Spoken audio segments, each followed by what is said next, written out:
Have you ever looked in the mirror and wondered if you're going crazy? Because somebody kept telling you your memories, your feelings, your truth was wrong? You're not losing your mind. That's gaslighting. Gaslighting is a psychological manipulation tactic that the abuser uses to make you question your perception, reality, or memory. It's not just lying, it's strategic confusion. And why, do you ask? To gain control over your perception. They want to make it to where you don't know what reality you're in or what happened in the past, even though you do remember the past. It's also to make you codependent on their versions of the truth. They are going to say, no, that's not what you did. This is what you did. That's not what you said. This is what you said. And you're going to question, did I actually say that? Did I actually do that?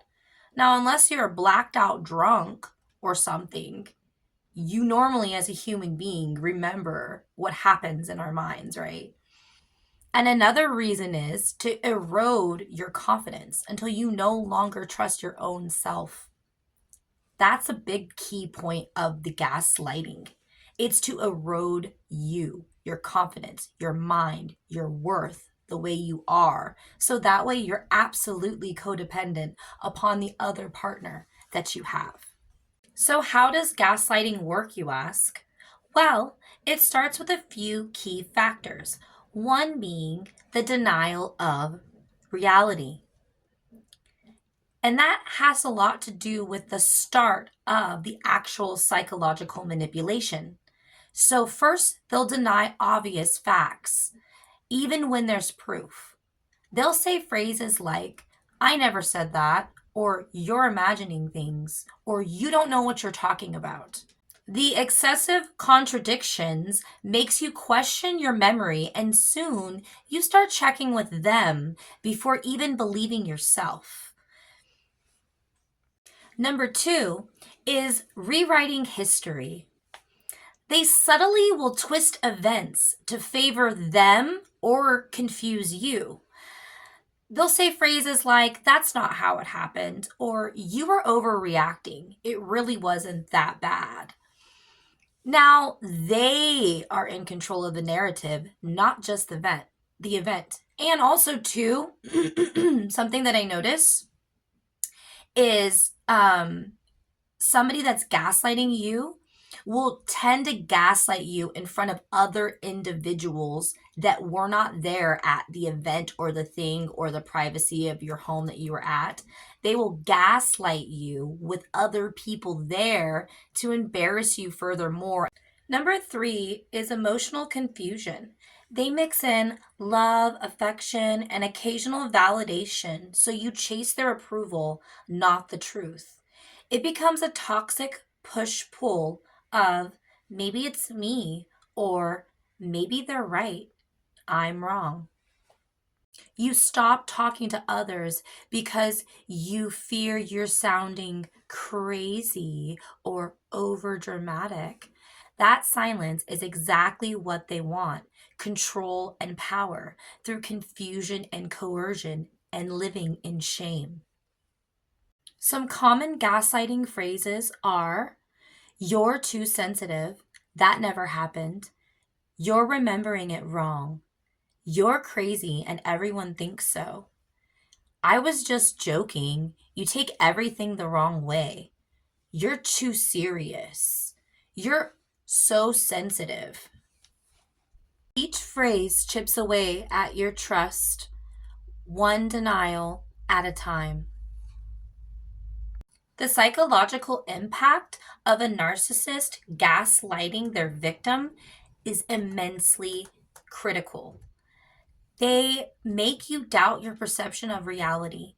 You are constantly walking on eggshells. You apologize constantly, always saying, I'm sorry, I didn't mean to, even when you did nothing wrong. And eventually you become addicted to their validation. So much so that you don't even trust your own perception, your own reality anymore. And you need their validation. What they say is right. You need that to be able to survive. This is one of the most intense psychological tactics that a narcissist will use, because it actually chips away at your psyche and your mind. And eventually, you will no longer have an identity. Gaslighting loses its power the moment you say, "No, I remember what I'm talking about." The truth doesn't disappear because somebody refuses to admit it, although it's easier said than done. With a narcissist, that's one of their biggest tactics, to make sure you're always left confused and in chaos. Just be careful on letting a narcissist control you as the empath. Always make sure that you do a few key things. Always keep written or voice notes of events so you have the truth.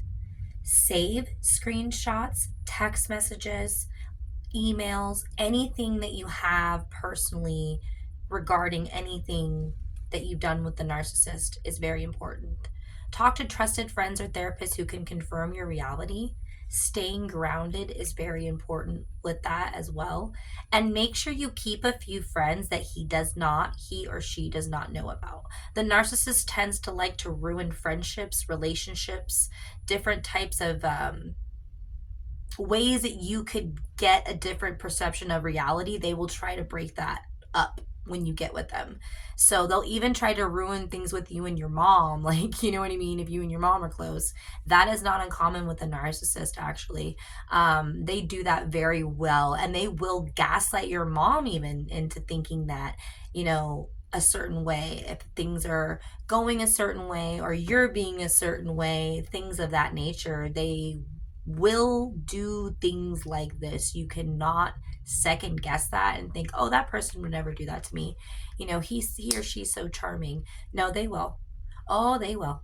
That triangulation that I talk about is that those are the counterpart key tactics that they use along with the gaslighting and along with the devaluing and the breadcrumbing and all the stuff that I'm talking about in my videos. So just know that I'm fully educating you on the playbook of the narcissist. And this is one of the ones that to me is more dangerous and more mentally challenging, because gaslighting is something that slowly trickles over time. So that's why it's important to write notes and keep screenshots and keep certain key people that you keep in your arsenal to remind you and keep you straight on the right path, the empath energy, so that way you stay grounded. Yeah, ground yourself daily. Meditation is key. Going on a brisk walk, a prayer walk is good. And then while you're walking or while you're doing your prayer or while you're doing your exercise, just keep it in your mind as an affirmation.